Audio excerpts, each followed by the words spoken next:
નમસ્કાર વિદ્યાર્થી મિત્રો, આજે આપણે એક સરસ મજાનો ટોપિક લઈને આવ્યા છીએ. પરીક્ષામાં તમને 3માંથી 3 માર્ક લાવી આપશે. પ્રશ્ન નંબર છે 50. એડિટિંગ. ધોરણ 10 ની અંદર વિદ્યાર્થીઓને આમાં મુશ્કેલી પડતી હોય છે, પણ આપણે એને સરળતાથી સમજવાનો પ્રયત્ન કર્યો છે, જેથી કરીને પરીક્ષાની અંદર તમે સારા માર્ક્સ લાવી શકો. મજા આવી જાય એમ કે આપણને 3માંથી 3 માર્ક્સ મળી જાય, આપણું ટોટલ માર્ક્સમાં વધારો થાય. તો એના માટે અહીંયા મેં 22 મુદ્દાઓ લખ્યા છે. એ 22 મુદ્દાઓને આપણે સમજવાનો પ્રયત્ન કરીએ, જેથી કરીને પરીક્ષામાં આપણે સારામાં સારા માર્ક્સ મેળવી શકીએ. હાલાકી કેટલાક નિયમો આપણે યાદ રાખવા પડે, જેના આધારે આપણને ખબર પડે. જો તમને થોડુંક ઘણું પણ નોલેજ હોય આ પાર્ટ ઓફ સ્પીચનું, તો ચોક્કસ તમે સારા માર્ક્સ લાવી શકો. હવે જો 1 નંબર અહીંયા આપ્યો છે, એમાં બધી જ મોડલ ઓક્ઝિલરી છે, મોડલ્સ છે. જો shall, will, can, may, must, should, would, could, might, ought to. એનો મતલબ કે વાક્યમાં જ્યારે એના પછી ખાલી જગ્યા આવતી હોય, ત્યારે તમારે ખાલી જગ્યાની અંદર તમારે મૂળ ક્રિયાપદ મૂકવાનું હોય. ઓપ્શનમાં આપણને 3 ક્રિયાપદો આપેલા હોય, એમાંથી જે મૂળ ક્રિયાપદ હોય એનો ઉપયોગ કરવાનો. બીજું, જો ડીડ આપેલું હોય, ડુ આપેલું હોય, ડઝ આપેલું હોય, પછી વાક્ય પ્રશ્નાર્થક હોય કે નકાર હોય, તો એની સાથે પણ તમારે મૂળ ક્રિયાપદનો ઉપયોગ થાય. એટલે ઓપ્શન્સમાંથી તમારે મૂળ ક્રિયાપદ શોધી કાઢવાનું. બીજું, ટુ, TO2 પછી કોઈ ખાલી જગ્યા હોય ક્રિયાપદની, તો પણ તમારે મૂળ ક્રિયાપદ મૂકવાનું થાય. તો ધ્યાન રાખવાનું, ક્રિયાપદ હોય તો આ 3 જે છે એ 3 ની અંદર આપણે મૂળ ક્રિયાપદ મૂકીએ છીએ. હવે જો નંબર 4, આ ટુ બી ના રૂપો છે. એટલે જ્યારે પણ ટુ બી નું રૂપ હોય અને એના પછી ખાલી જગ્યા આવતી હોય, તો વિશેષણનો ઉપયોગ કરવાનો. હવે આ વિશેષણ મૂકવાનું થાય એટલે ઓપ્શનની અંદર તમારે નામ આપેલું હોય, પછી વિશેષણ આપેલું હોય અને ક્રિયા વિશેષણ આપેલું હોય. એટલે તમારે એ 3માંથી વિશેષણનો ઉપયોગ કરવાનો કે વિશેષણ કયું છે. તો આના પછી વિશેષણ આવે. આપણે એક્ઝામ્પલ જોઈશું, જેના આધારે આ શબ્દો ખબર પડે કે આપણે ખાલી જગ્યા કેવી રીતે પૂરવી છે. તો તમારે આ ટુ બી ના રૂપ આપેલા હોય તો વિશેષણ લખવાનું. પછી જો 5 નંબરમાં આ વન ઓફ ધ આવે, વન ઓફ ધ આવે એટલે એના પછી તમારે હાલાકી આ આપણે ડિગ્રીનું વાક્ય છે અને સુપરલેટિવ ડિગ્રીનું વાક્ય છે. એટલે તમારે જે વિશેષણ મૂકવાનું થાય એ મોસ્ટ વાળું અથવા EST વાળું મૂકવાનું થાય જ્યારે ડિગ્રીનું વાક્ય હોય ત્યારે, અને વન ઓફ ધ આપેલું હોય ત્યારે. કોઈક વાર તમને આ ખાલી જગ્યા પણ પૂછે આર્ટિકલની. જો તમારે મોસ્ટ કે EST વાળું વિશેષણ આપેલું હોય તો તમે ધ આર્ટિકલ મૂકી શકો છો. પછી જો ધેન આપેલું હોય અને ધેન ની પહેલા આપણે ખાલી જગ્યા કોઈ મૂકવાની હોય, તો મોર કે ઈયર વાળી વિશેષણ ધરાવતું ખાલી જગ્યા મૂકવાની. પછી 7 નંબર, ખાલી જગ્યા આપેલી હોય અને એના પછી નામ આપેલું હોય, અને જો ઓપ્શનની અંદર એપોસ્ટ્રોફી વાળું કોઈ નામ હોય, તો તમારે એપોસ્ટ્રોફી વાળો શબ્દ લખવાનો. અહીંયા એનાથી ઉલટું પણ હોય, એપોસ્ટ્રોફી વાળું નામ અહીંયા આપેલું હોય અને અહીંયા ખાલી જગ્યા આપેલી હોય, તો એ જગ્યાએ તમારે નામ લખવાનું થાય, નામનો ઉલ્લેખ. પછી આ પોઝિટિવ ડિગ્રી છે, એજ કે સો એજ વચ્ચે તમારે વિશેષણ મૂકવાનું. એ વિશેષણને કોઈ પણ પ્રત્યય લાગતો નથી, એટલે જે મેઇન બેઝ મુખ્ય જે વિશેષણો એ લખવાનું, એને કોઈ પ્રત્યય લાગતો નથી. અને જો કરતા પછી ખાલી જગ્યા હોય તો કાળ મૂકવાનો છે. એટલે વાક્યમાં કયો કાળ વાપરવાનો છે એ વાક્યના અર્થ પ્રમાણે કાળનો ઉલ્લેખ કરવાનો, એટલે અહીંયા કાળનો ઉલ્લેખ કરવાનો છે. હવે તમે જુઓ 10 નંબર, એટલે ખાલી જગ્યા આપેલી હોય એના પછી નામ આપેલું હોય, તો આમાંથી કોઈ પણ સંબંધક વિભક્તિનો ઉપયોગ થાય વાક્યમાં અર્થ પ્રમાણે. એટલે સંબંધક વિભક્તિનો ઉપયોગ કરવો. હવે આમાંથી કોઈ સંબંધક વિભક્તિ આપેલી હોય અને અહીંયા ખાલી જગ્યા આપેલી હોય, તો તમારે નામ લખવાનું થાય, એટલે નાઉન લખવાનું. હવે આર્ટિકલ એ એન્ડ ધ પછી ખાલી જગ્યા હોય તો નામ આવે છે, એટલે તમારે નામ મૂકવાનું, અને ખાલી જગ્યા પછી જો નામ આવે છે તો તમારે વિશેષણ મૂકવાનું થાય. એટલે એ એન ધ પછી તમારે જોવાનું કે એ એન ધ પછી ખાલી જગ્યા છે, એના પછી નામ છે. જો નામ હોય તો તમારે વિશેષણ મૂકવાનું, અને નામ ના હોય તો તમારે નામ મૂકવું પડે. બીજું, હવે ખાલી જગ્યા આપેલી હોય અને એના પછી નામ આપેલું છે. શું આપેલું છે? નામ. તો તમારે ખાલી જગ્યામાં વિશેષણ મૂકવાનું થાય. એવી રીતે એ આર્ટિકલ મૂકવાનો થાય, એક વચન માટે આવે છે અને એનો ઉચ્ચાર વ્યંજનથી થતો હોય. એન એક વચન માટે છે, એનો ઉચ્ચાર સ્વરથી થતો હોય. અને ધ આર્ટિકલ ચોક્કસતા દર્શાવવા માટે ઉપયોગ થાય છે. તો એ પ્રમાણે એ એન ધ નો ઉપયોગ કરવો. હવે અહીંયા 14 નંબર જે છે, 14 નંબરની અંદર સરખા ઉચ્ચાર ધરાવતા શબ્દો કૌંસની અંદર આપેલા હોય તો સમજી લેવાનું વાક્યના અર્થ પ્રમાણે તમારે એ શબ્દનો ઉપયોગ કરવાનો છે. આમ સામાન્ય રીતે જોવા જઈએ કે પ્રિન્સિપલ, પ્રિન્સિપલ, તો એક પ્રિન્સિપલ એટલે શાળાના આચાર્ય છે અને એક પ્રિન્સિપલ એટલે સિદ્ધાંત છે. તો વાક્યમાં કયા અર્થ પ્રમાણે જવાનું છે એ પ્રમાણે આપણે એ ખાલી જગ્યા પૂરવાની. બીજું, એની અંદર પીસ અને પીસ, એક શાંતિ અને એક ટુકડો, એટલે શાંતિ માટે ઉપયોગ કરવાનું છે કે ટુકડા માટે ઉપયોગ કરવાનો છે, એ વાક્યના અર્થ પ્રમાણે તમારે એ શબ્દનો ઉપયોગ કરવાનો. હવે 15 નંબરમાં હવે પ્રેપોઝિશન આપેલું હોય, ઇન, ઓન, એટ, ફોર, એવા પ્રેપોઝિશન આપેલા હોય, એના પછી ખાલી જગ્યા મૂકવાની થાય તો નાઉન આવે. પણ જોવાનું કૌંસમાં વિશેષણ, નામ અને ક્રિયા વિશેષણ આપેલા હોય તો તમારે નામ મૂકવાનું થાય છે. પછી 16મા નંબરની અંદર પ્રેપોઝિશન પછી ખાલી જગ્યા હોય અને ક્રિયાપદ મૂકવાનું થાય તો તમારે આઈએનજી વાળું ક્રિયાપદ મૂકવાનું. હવે વાક્યના અંતે મોટે ભાગે ખાલી જગ્યા હોય છે તો એમાં એડવર્બ આવે છે, એટલે એલવાય વાળો શબ્દ તમારે ઉપયોગ કરવાનો. પછી આ જે WH જે છે એને કેવી રીતે મૂકવું? જો ખાલી જગ્યા આપેલી હોય અને પછી ક્રિયાપદ આવતું હોય તો હું મૂકવાનું મનુષ્ય જાતિ માટે. ખાલી જગ્યા પછી ક્રિયાપદ આવતું હોય, નાન્યતર જાતિ છે તો which મૂકવાનું. ખાલી જગ્યા પછી નામ આપેલું છે તો whose મૂકવાનું. ખાલી જગ્યા પછી કર્તા આપેલો તો whom મૂકવાનું. અને ખાલી જગ્યા પછી કર્તા આપેલો હોય કે ક્રિયાપદ આપેલું હોય અને નાન્યતર જાતિ માટે તો તમારે which નો ઉપયોગ થાય છે. એટલે આ પરીક્ષામાં ખૂબ જ અગત્યનું છે. હવે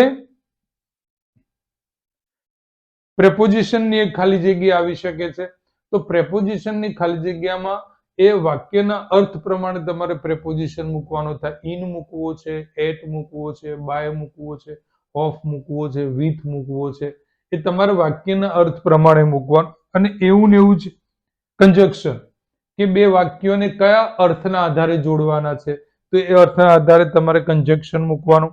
પછી જો 21 નંબરની અંદર સો કોઈ પણ રૂપમાં હોય, વોચ કોઈ પણ રૂપમાં હોય, અવોઇડ, સ્ટોપ કે સ્ટાર્ટ કોઈ પણ રૂપમાં હોય, પણ એના પછી જ્યારે આપણને ખાલી જગ્યા ક્રિયાપદની મૂકવાની થતી હોય તો તમારે આઈએનજી વાળું ક્રિયાપદ મૂકવાનું થાય.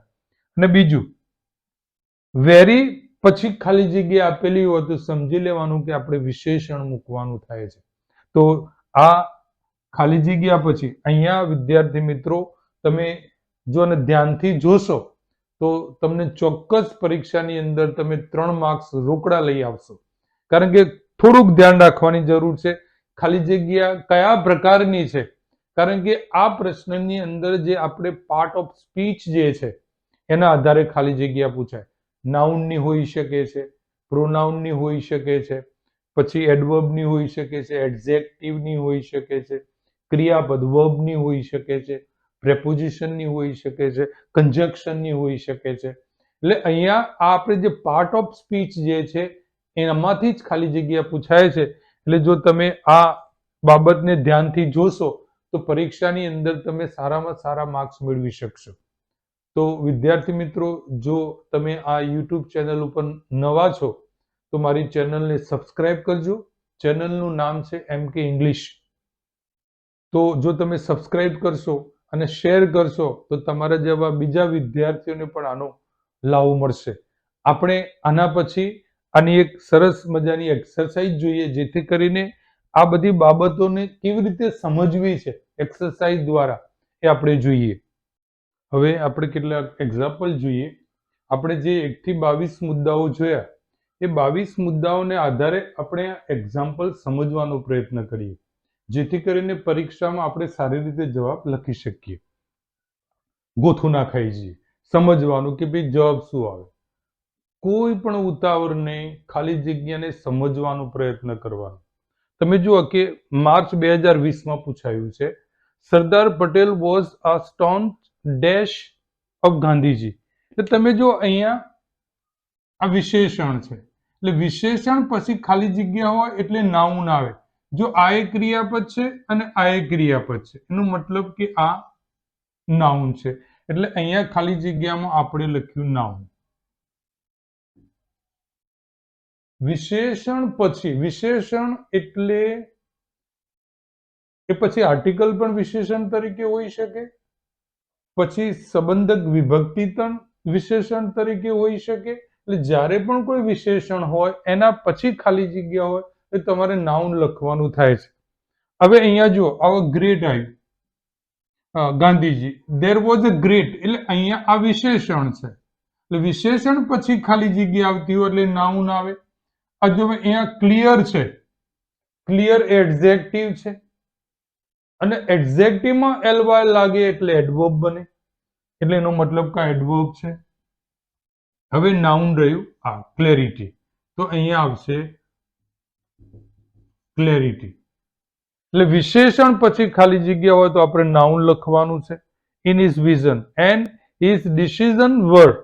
હવે મેં તમને એ ઓપ્શનની અંદર લખ્યું હતું કે જ્યારે પછી ટુ બી નું રૂપ આવે, એ ટુ બી નું રૂપ આવે એટલે સમજી લેવાનું તમારે એડજેક્ટિવ મોટે ભાગે મૂકવાનું થાય. વાક્યના અર્થ પ્રમાણે ધ્યાન રાખવાનું કે એલવાય પ્રત્યે એડજેક્ટિવ ને લાગે તો તમે લાગો તે આનાથી ખબર પડે કે આ એડજેક્ટિવ ને પ્રત્યે લાગ્યો છે, એડવર્બ બન્યું. એનો મતલબ કે આ એડજેક્ટિવ છે, એટલે અહીંયા આપણે લખીશું firm. In his vision and his decision verb firm. એટલે એલવાય પ્રત્યે લાગ્યો હોય તો વિશેષણને લાગ્યો હોય, તો વિશેષણને પ્રત્યે લાગ્યો હોય એટલે એડવર્બ બને છે, એટલે આ એડવર્બ છે. હવે આ જે છે વિશેષણ છે, એટલે વિશેષણ આ છે. પછી અહીંયા જુઓ કે માર્ચ 2022માં પૂછાયું છે. અહીંયા while you can't live dash free. હવે આ જે છે એ એડજેક્ટિવ છે. એડજેક્ટિવ ની આગળ એડવર્બ આવે તો એડવર્બ મેં હાલ વાત કરી કે એડવર્બ શાનાથી બને, એલવાય પ્રત્યે લાગે. તો તમે જુઓ કે એલવાય પ્રત્યય છે, તો અહીંયા લખ્યું આપણે કમ્પ્લીટલી.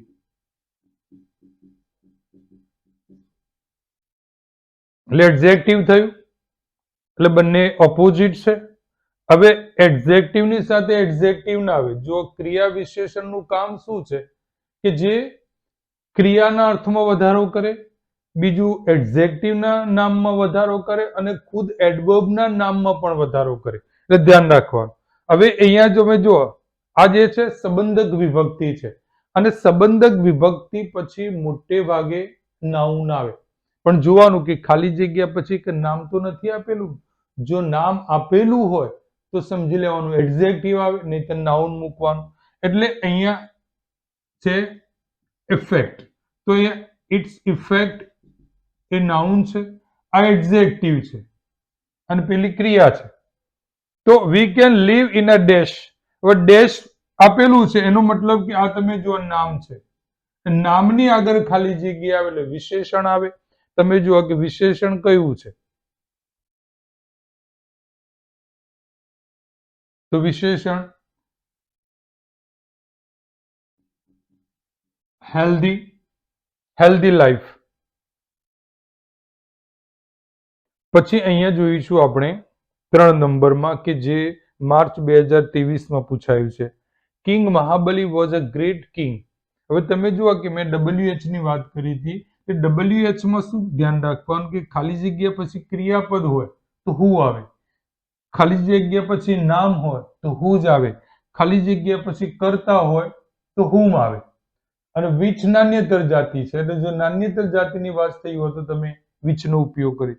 જો અહીંયા ક્રિયાપદ છે એટલે ક્રિયાપદ આવતું હોય એટલે સમજી લેવાનું આપણે who નો ઉપયોગ કરવાનો છે, એટલે અહીંયા who.